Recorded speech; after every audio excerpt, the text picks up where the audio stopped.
It's been an eventful 2026, and we're only 1 week in. The biggest story so far is Donald Trump kidnapping Venezuelan President Nicolas Maduro, a far cry from their promised president of peace, a man who said he would end wars, not start them, has engaged in the biggest imperialist and illegal act of aggression since 2003 with the invasion of Iraq.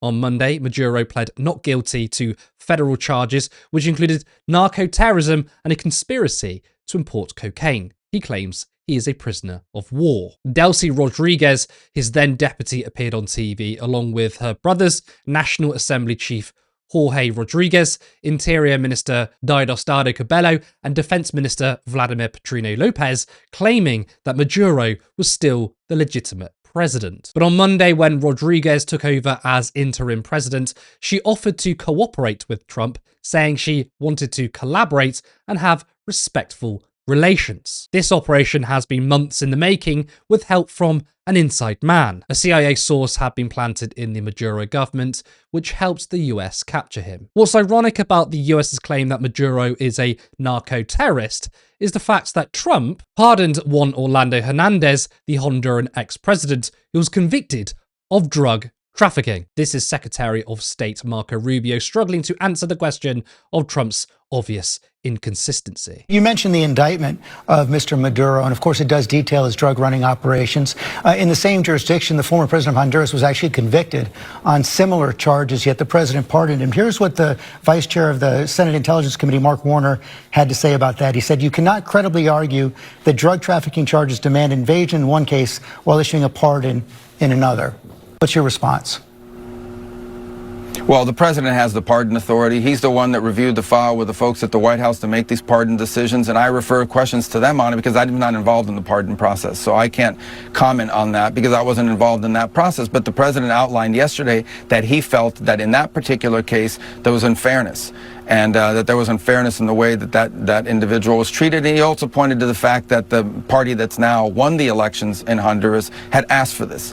And so I would point to those comments as a rationale for it. In the case of Maduro, look, it's very simple. This guy was indicted. No one ever did anything about it. He didn't think he was under threat or that the indictment was ever going to be enforced. It was enforced yesterday. Hernandez was convicted by a jury. I understand. You're asking me, the pardon authority is something that, I'm not involved in my role. I'm not criticizing it. I can't just comment on it because I just wasn't involved in those deliberations. Do you support it? I wasn't involved in those deliberations. I haven't looked at the case file. I haven't looked at the arguments made by, I've got a bunch of other things going on that are within my purview as Secretary of State and National Security Advisor, but pardons aren't one of them. So I can't comment on a case that, frankly, I'm aware of, but not deeply and familiar with, and I don't want to comment on something that I haven't had a chance to be involved in reviewing the file and the rationale behind it.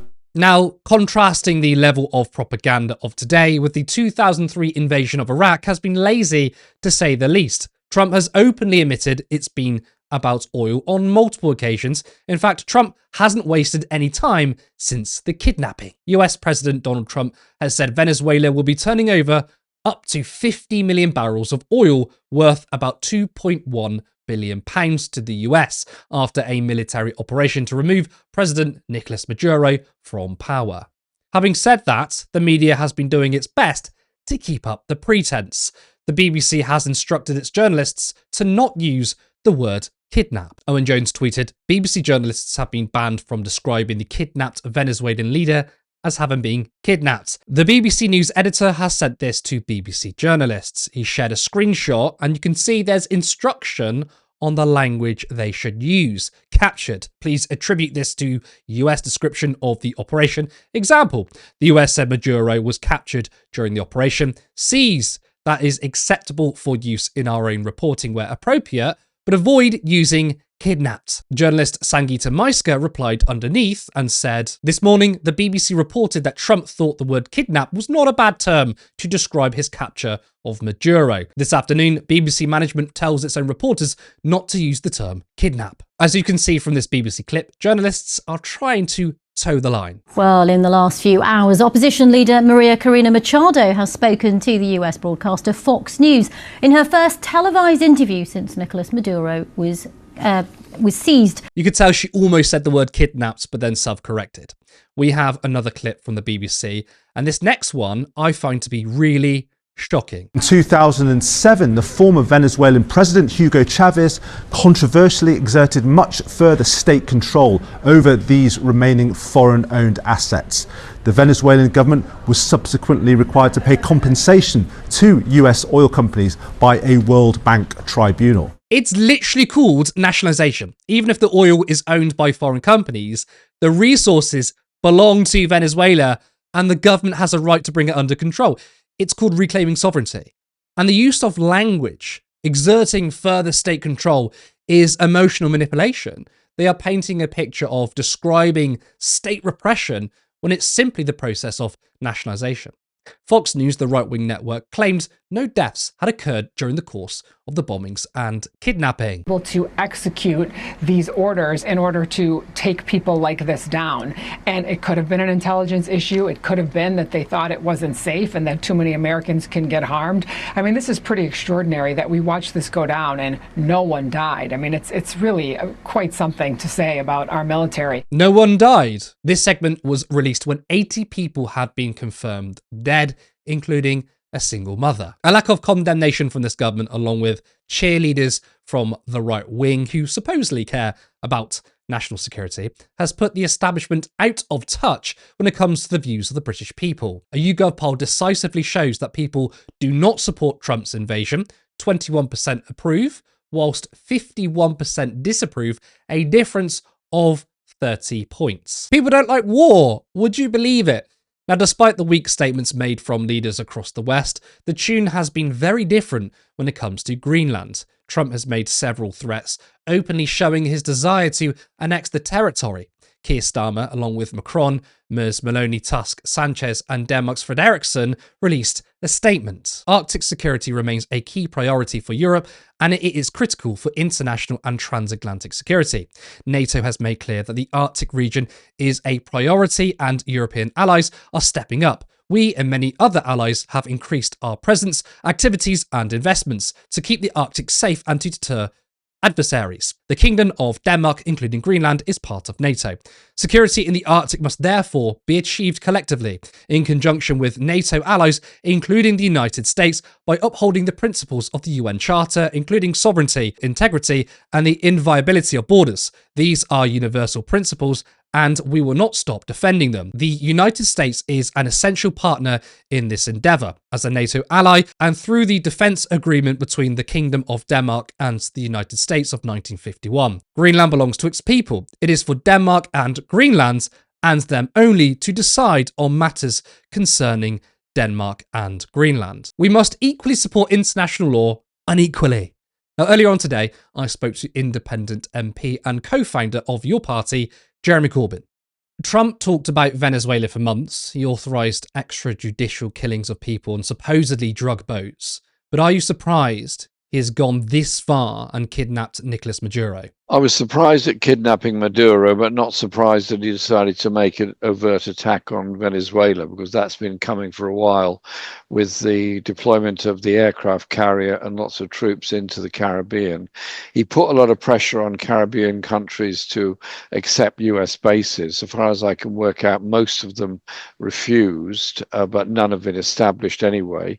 And then this sort of smash and grab raid to get hold of Maduro is a bit like a sort of Roman emperor going off to gain a trophy from some distant lands they've just invaded, to take them into the Roman Empire and bring the leader to justice, in this case in New York. And it is completely out with every conceivable aspect of international law. It is illegal to invade a country for regime change.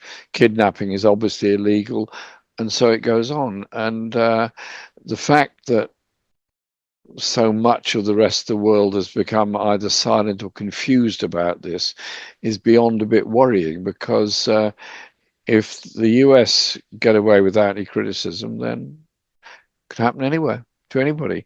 I was on a call last night with people, representatives of governments and left parties all over Latin America. There was pretty well every country in Latin America was represented in some form, either by, in some cases, the ruling party, such as Cuba or Colombia, in other cases, important and significant parties, and so on.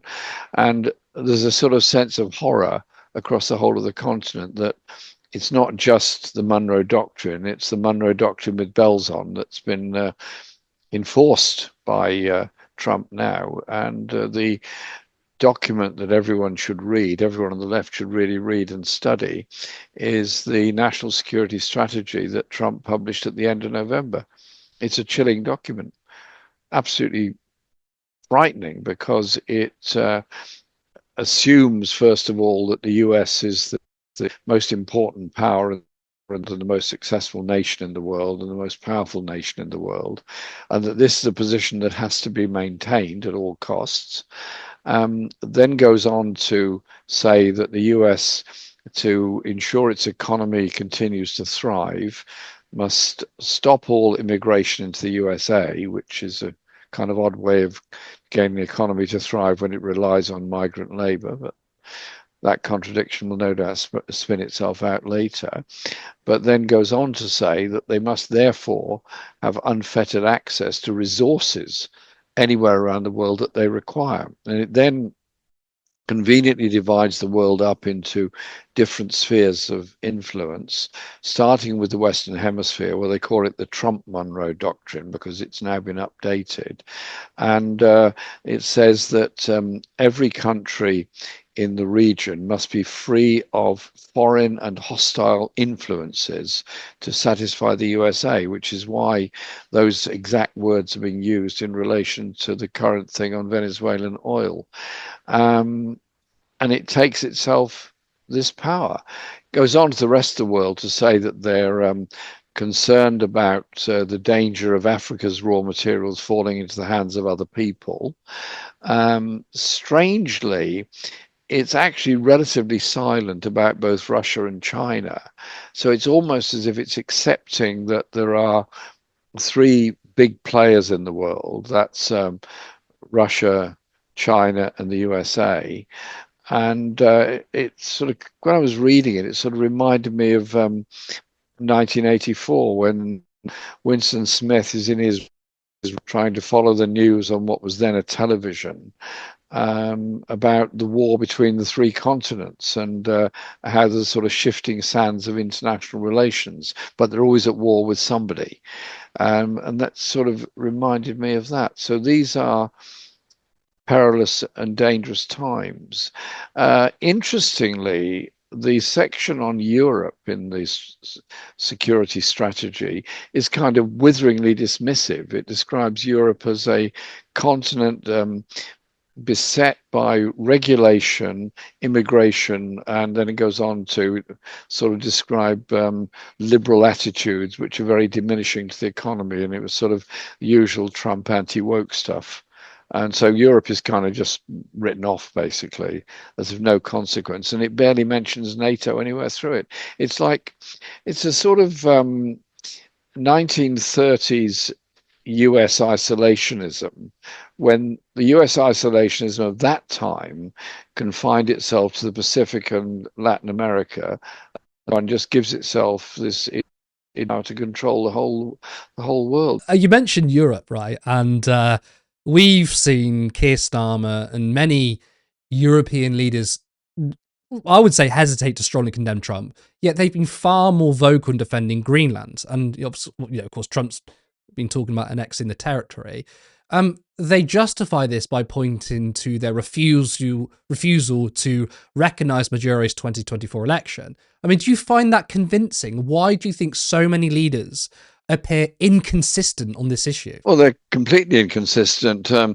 Yes, they were critical of Maduro's 24 election, and many others were critical of it, but they didn't actually break off diplomatic relations with Venezuela. They said they didn't recognize the result or the government, but have carried on doing limited business with the Venezuelan administration.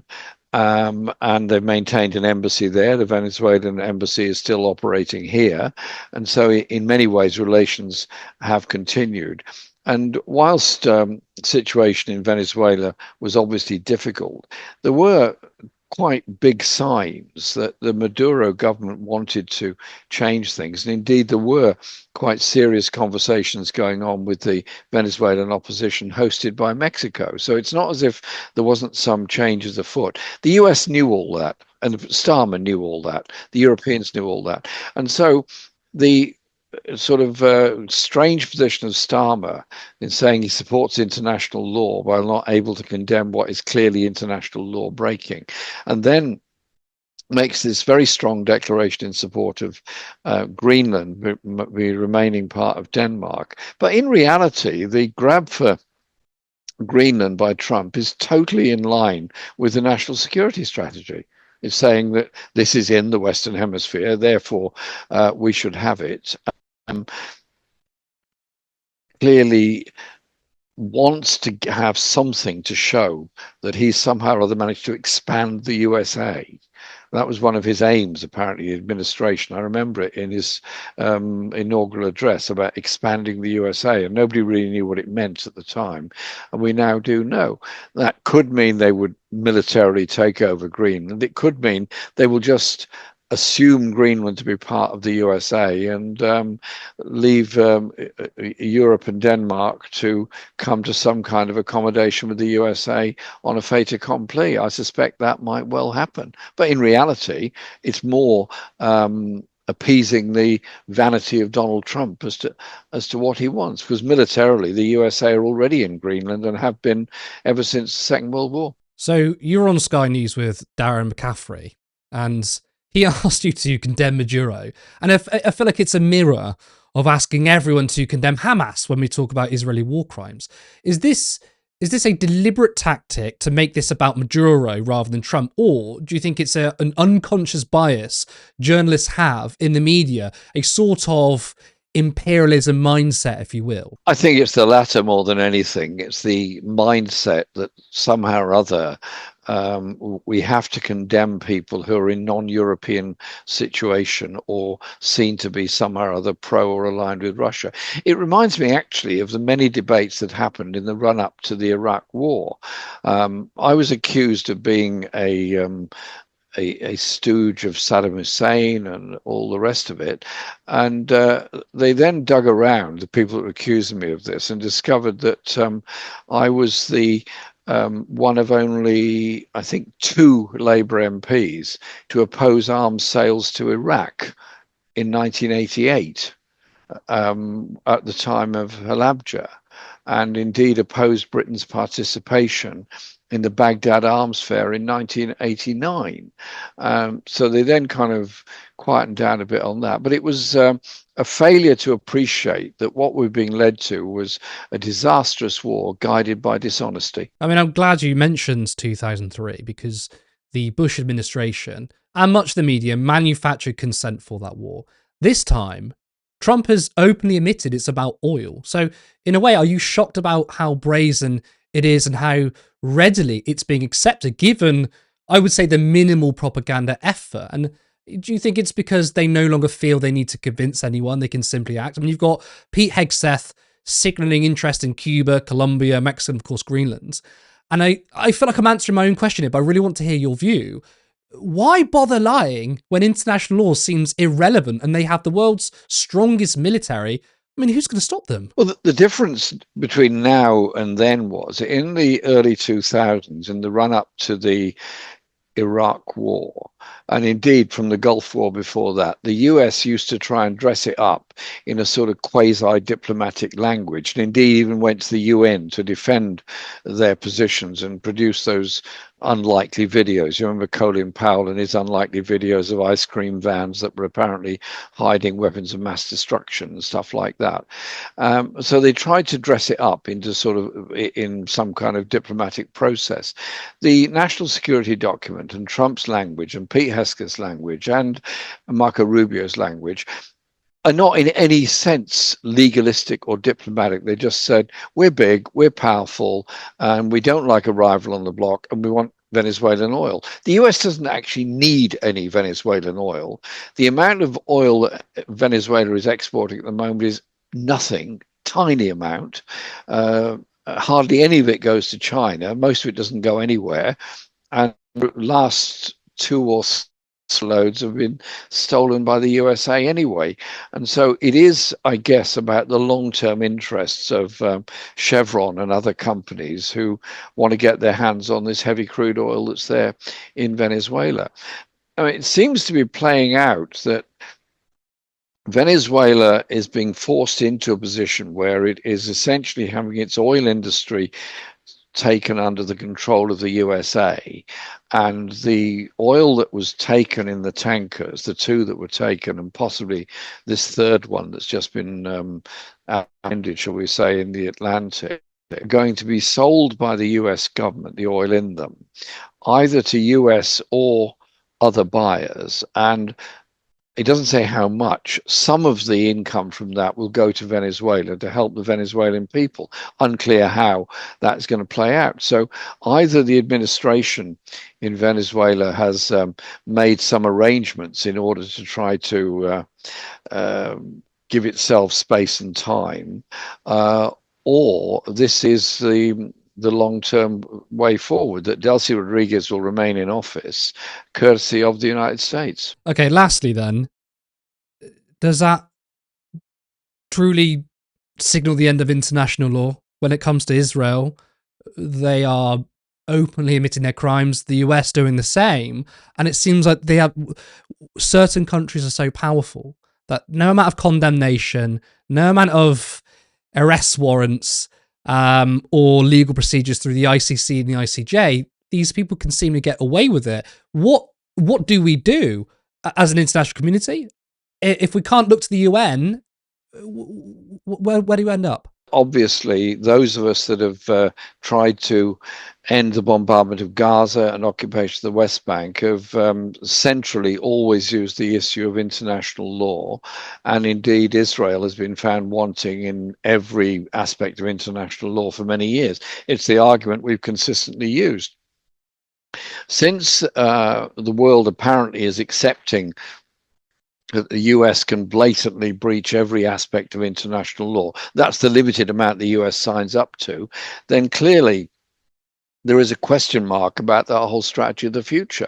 So you then descend into a world of increasing armaments, increasing arms expenditure, and increasing conflicts, where you have a sort of militarized armistice between neighboring countries the whole time. Well, this is the sort of peace, so-called, of the 17th and 18th century. It's the Pax Britannica, Pax Italia, it's the Pax de España, it's the Pax Francia around the world. Those were the imperial powers of the time. The imperial powers are now the United States, and the most powerful nations are United States and China, followed by Russia, because of the amount of armaments that they've all developed. And it's a pretty grim future.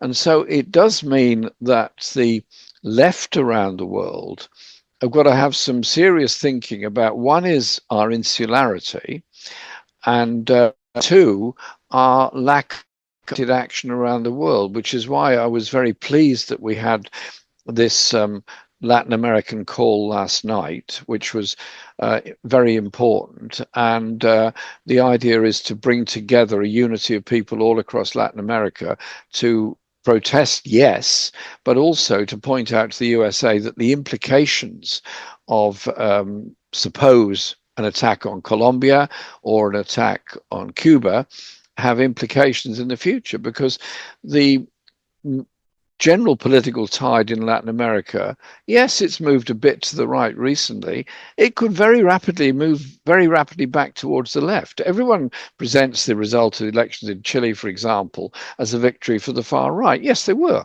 A Pinochet type of politician has become president of Chile. But somebody running as a communist got 4% of the vote.